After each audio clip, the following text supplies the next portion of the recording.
Coming up on Maine Challenge, two members of the ACLU from Maine.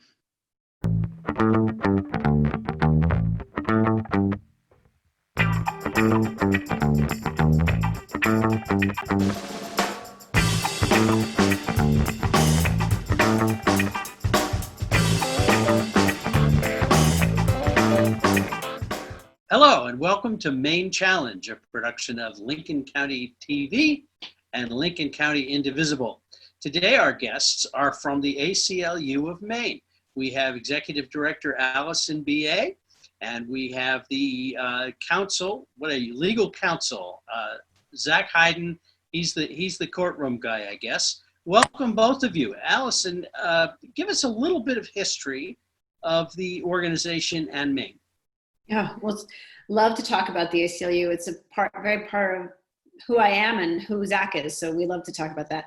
The ACLU has been in Maine for over 50 years, although the organization started actually in 1920. The first ACLU was founded back 100 years ago. But in Maine, we have a long history, 50 years, and many of the people that still are present in the legal community here in Maine came together in 50 years ago and felt that there was a real need for individual rights to be protected against government intrusion. And that isn't just about issues of privacy and security, but also about racial discrimination. One of our early cases had to do with discrimination against an African-American serviceman who was discriminated against up in more northern parts of the state. And so people came together understanding that the liberties that we feel are so important and are enshrined in the Constitution need a champion. And so they came together to form the chapter of the ACLU of Maine. And for 50 years, we've been going strong thanks to members around the state, many members in Lincoln County. So super, super happy about that. And we have been on a path to really, I think many years ago, we might've said to protect the Constitution, but I think right now it would be better said to protect the promise of the Constitution, the values that really underpin the Constitution, because we all know that many things were flawed in the original writing of the Constitution. So that's what we're here for. We're here to protect the promise of the Constitution. Interesting point. And I, for one, am very glad that you're here and fighting the good fight. Zach, I totally screwed up your introduction, so maybe you can tell us what your title really is.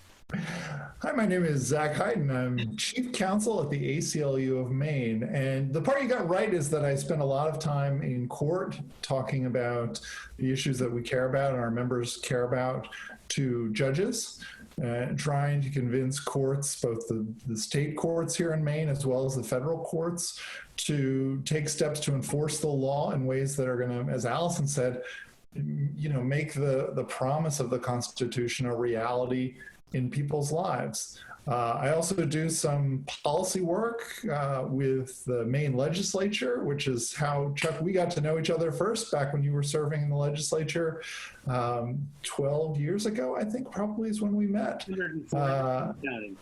Yeah, and and with local governments as well, and municipal governments, and the executive branch. Really, if there's a decision maker that needs to be convinced, I'm part of the team that tries to convince them that they need to change the behavior or take steps to enforce people's rights.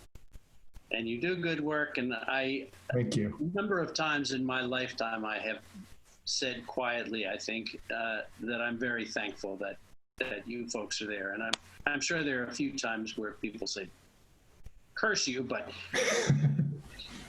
I hope so.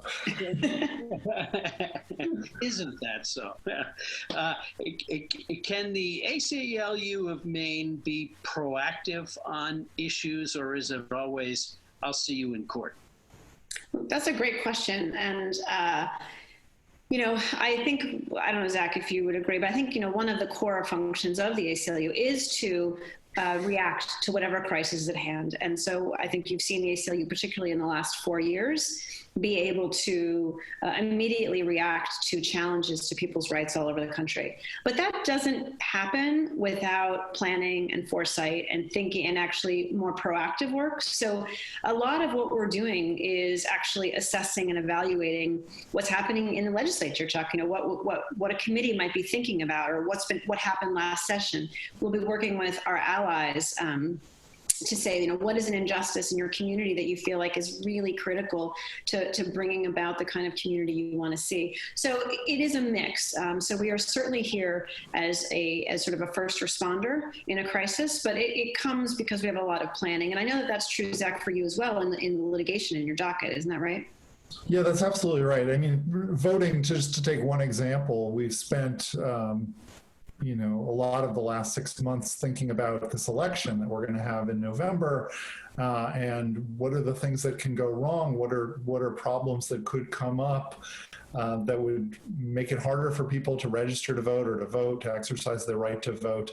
And what are some things we can do ahead of time to try to mitigate against that? And that's been important work, but we're also planning on, what's going to happen the week and leading up to the election and election day itself, to be able to respond quickly to the problems that we didn't think of.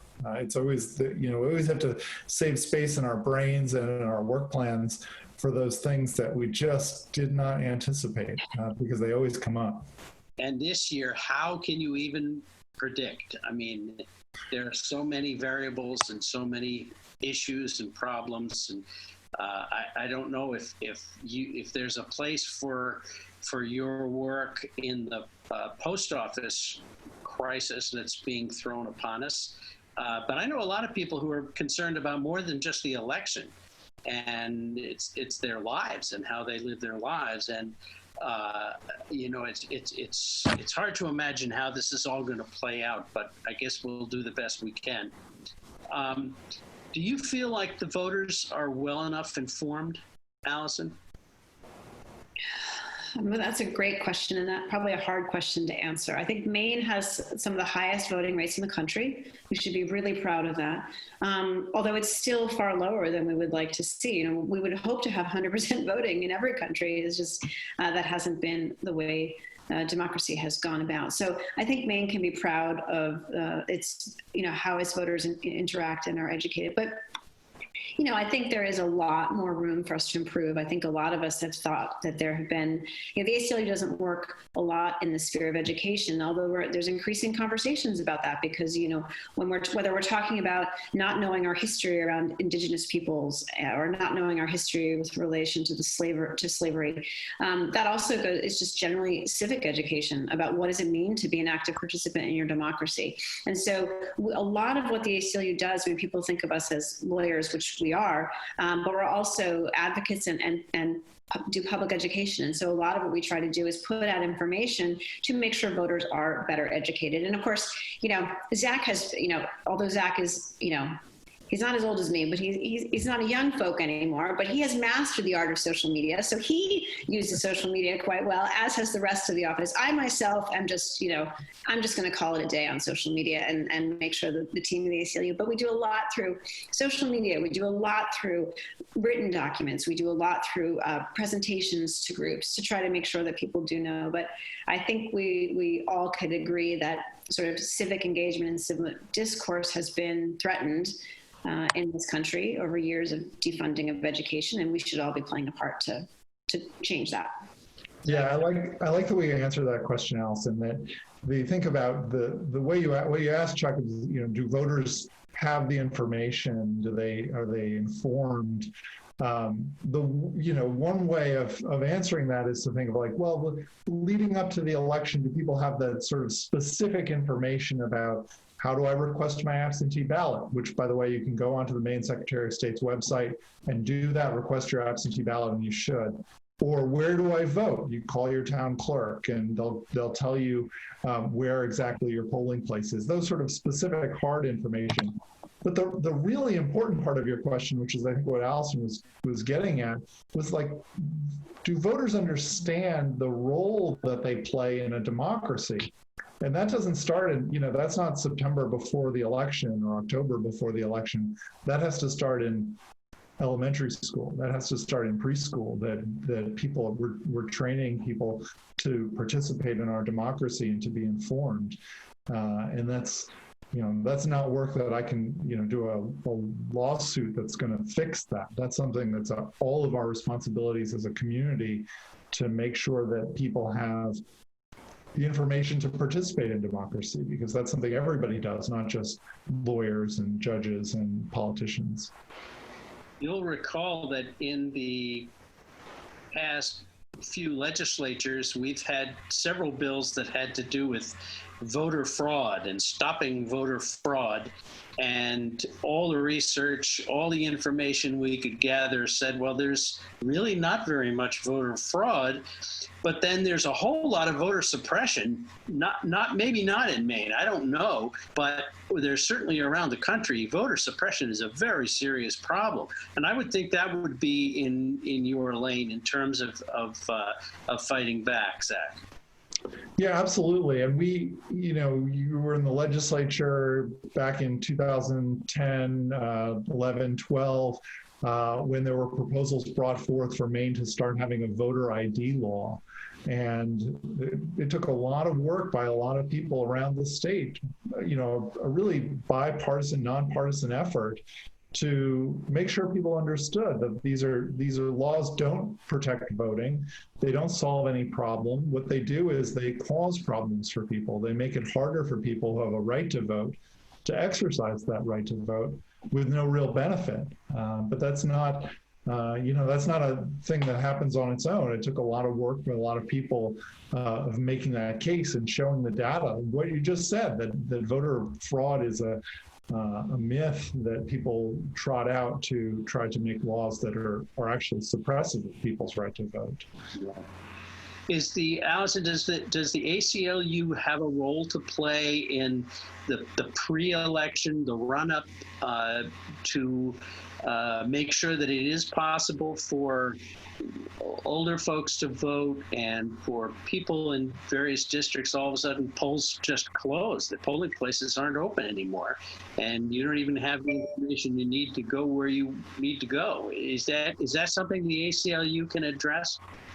Absolutely, and we're addressing it here in Maine and across the country. And so it is a really important issue.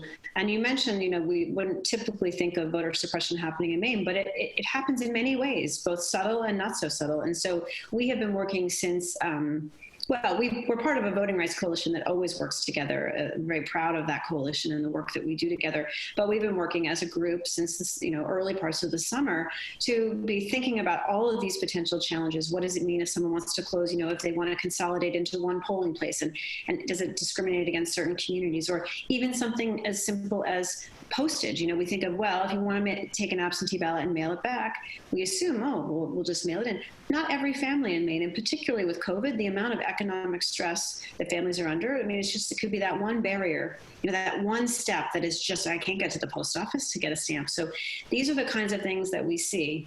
And so it certainly doesn't look like what our colleagues in North Carolina are fighting against, or our colleagues in Georgia, or our colleagues across the country. But absolutely, the ACLU, one of the great strengths of our organization is we have offices in every state.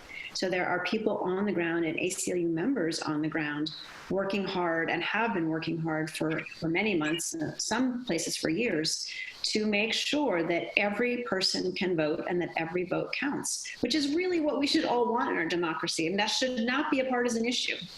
That should just be a core part of our democracy. And the votes cast, as they do. But we should be all striving to make sure every person who wants to vote can vote.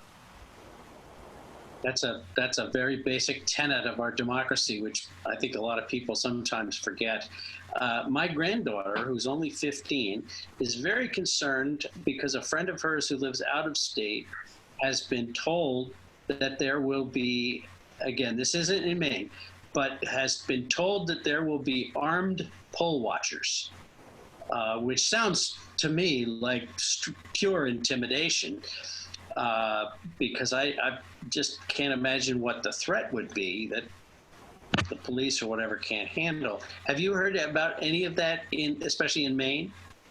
Well, yeah, I'll let Zach, you want to, but I say we're talking about that across the country. And Zach and I actually have a call at 2:00 today where we've been working on scenarios and what we will do in those situations. But obviously we're deeply concerned about the federal government using intimidation with acts of, authority that could, keep people from voting. So I think we're definitely concerned, which is all the more plug for every one of your viewers is to, request your absentee ballot, get your absentee ballot, get it back. And so that the pressure on the polls on the day of the election is as little as possible. But Zach, do you want to talk about what you've been hearing in your calls around the country? Yeah, I mean, it's a very real possibility. And I think if any of us have learned anything over the last 4 years, it's to not write off something because it seems implausible. We should, I hope that armed militia groups or whatever stationing themselves outside of a polling place doesn't happen anywhere in this country. But I just don't think we can take it off the list of things that we're worried about. So this is obviously not a new phenomenon in our country's history. In parts of this country, having people actually, blocking access to polling places was a long, sad tradition, and it's entirely possible that it will return, and that we will count on both our local officials, our attorney generals in our states and chief law enforcement officers in our states, to make sure that the laws in place that protect polling places and that protect voters from intimidation and harassment are enforced, but also our judges, that our judges are going to be there to enforce those laws, whether it's the ACLU going into court or one of our fellow organizations going into court to make sure that conduct isn't allowed to happen. I remember serving one term on the Judiciary Committee that there was a real concern, but this is, of course, 10, 12 years ago, but a real concern about the security in the courthouses, that the budget was just simply not sufficient to protect public safety and court personnel in the courthouses in Maine. Has that improved any? Yes, it has, and it's an ongoing process. But our courts, we have a number of courthouses all over the state, and some of them are more modern than others and have more updated facilities. But yeah, there have been some significant developments in security, making sure that people, when they're coming to court, when they're coming seeking justice, when they're trying to defend their innocence, and if it's a criminal matter, that they are able to do that safely and not have to fear that they're going to be subject to harassment. I mean, this was even an issue that we were dealing with early on in this president's administration, with ICE agents actually going to courthouses here in Maine and across the country, and subjecting people to detention for immigration issues while they're in court for something unrelated, maybe a family matter or some other matter. And that is something we raised the issue with our state's judges and our Chief Justice, that people should be able to access justice in the state without having to fear from really anybody, but especially fear from government agents. Yeah. One of the issues that I think is concerning everywhere, but also certainly in Maine, is the issue of rights for immigrants, legal rights for immigrants, LGBTQ folks, and women, minorities. What is happening these days in terms of sort of proactively helping people make sure that they get the rights that they deserve as humans and as citizens?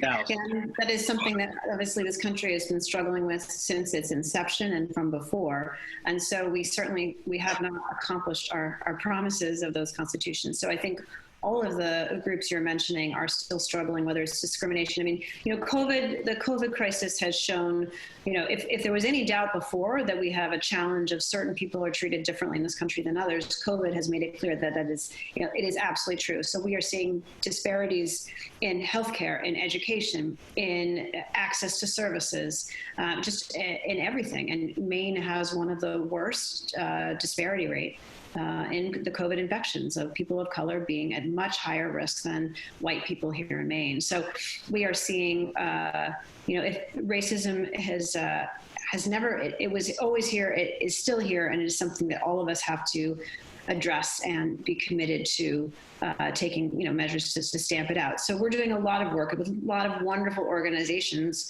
around the state. And I mean, I think you mentioned so many important communities that we care about, and one of the really important lessons is those communities have the solutions to their problems. And so communities know what they need. And so as advocates, we try to find out what those needs are and then figure out how we can support them. So in the immigrant community, our role may be one thing, or in the LGBT community, it might be another. And so as an organization, we try to listen and understand, although, Zach has been really a key part of this in our organization, although, oftentimes we'd be like, Zach, come on, just go sue someone, just go, just do it.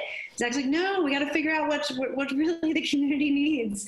And so it's been really an important part of understanding, because as when you're established, so although some people may think ACLU is a little bit on the sidelines, we still know that the ACLU is a very established legal organization with a long track record. And so we also want to make sure that we are not supplanting our will for those groups that we're advocating for. So that's how we do our advocacy, in combination with lots of other groups here in Maine, really fighting for people's rights. Yeah, and the ACLU, we work on a lot of different issues, and as people, staff members, there's different things that brought us to the ACLU, or different issues that resonate most strongly with us. But I think that anti-discrimination work that you're pointing to is what brought Alison to the organization and what resonates most strongly for her. One of the issues connected to that we talk about a lot is you can have discrimination, and we have in this country for many years had forms of discrimination that are actually written into the law. You have a law that says Black people cannot vote, but much more common is what we call sort of de facto discrimination. There's nothing explicit in the law that says we're going to discriminate against Native people, or we're going to discriminate against people who are lesbians. But we have things in the law, structures in the law, that have the effect of discriminating, and those are just as pernicious and just as damaging. So we have to find ways to fight against those as well. It's a little harder because you have that additional step of trying to make people understand how this discrimination is happening. And I think that's really where what Alison was saying about the communities themselves are able to articulate what this discrimination means in ways that I can't for communities that I'm not a member of. And it's so hard to find and isolate because so many of the victims are not speaking up because it's not in their nature, and they haven't lived all their lives in the U.S. and realized that there is some freedom of speech. And so it must be very hard. It's a very tall order to address this sort of systemic immigration issue and some of the others. That's very tough. And I salute you for the work you're doing. What are some of the bigger cases that are in the works right now? Zach. So one thing we've been dealing with, we've been spending a lot of time trying to think about the ways that the current global pandemic implicates rights and concerns that all of us have. And that touches on so many different areas. The one we've been thinking about today and the last week is obviously people who are incarcerated. The government has taken away their liberty. They're in jail. Maybe they're just awaiting trial and they can't afford bail, or maybe they've been sentenced to some time of confinement. But once the state does that, the state takes on an obligation to look after their health and safety. And we've seen an outbreak. I think one of the worst outbreaks, or maybe the worst outbreak in the state, at York County Jail, where the state was not living up to its obligation to make sure that people are kept safe that are in their custody. So I don't know whether that's going to end up being litigation. I mean, I suspect it's going to be litigation by many people. I don't know if the ACLU will be among them, but it's certainly a huge problem with constitutional implications that we're very concerned about. Thank you. And there are a bunch of others. We could go for an hour, but we're almost out of our half-hour time. So I wanted to at least touch on the issue of prison reform and restorative justice. We've had several people on, and it's obviously catching some attention now, the whole idea of restorative justice. How does the ACLU fit into that?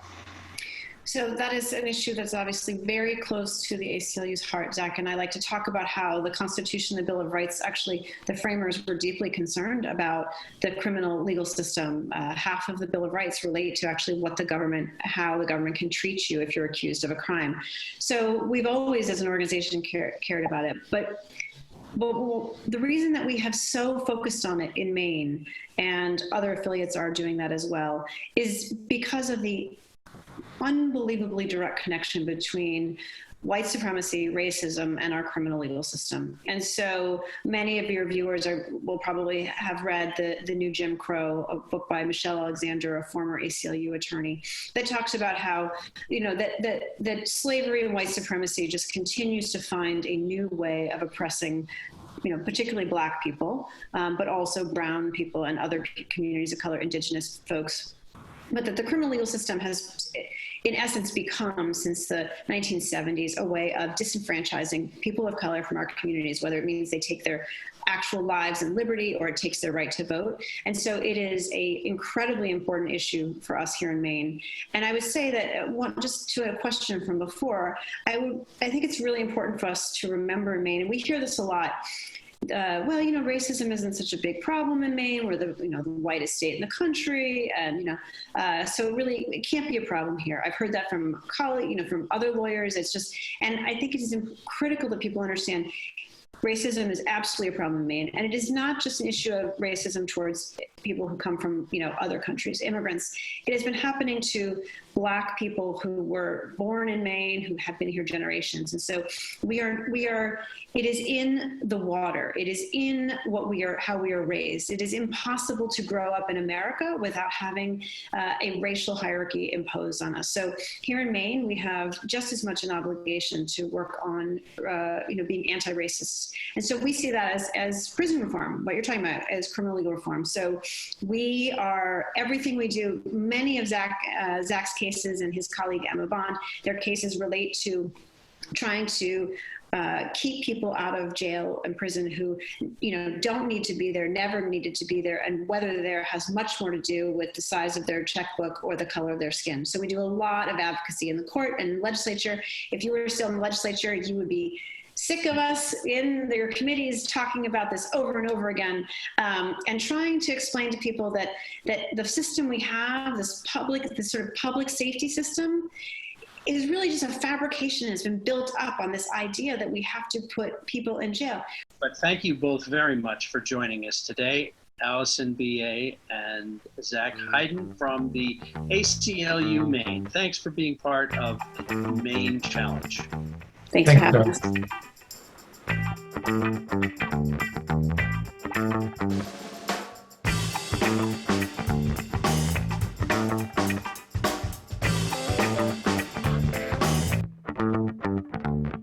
Show your support for Maine Challenge and LCTV's programming.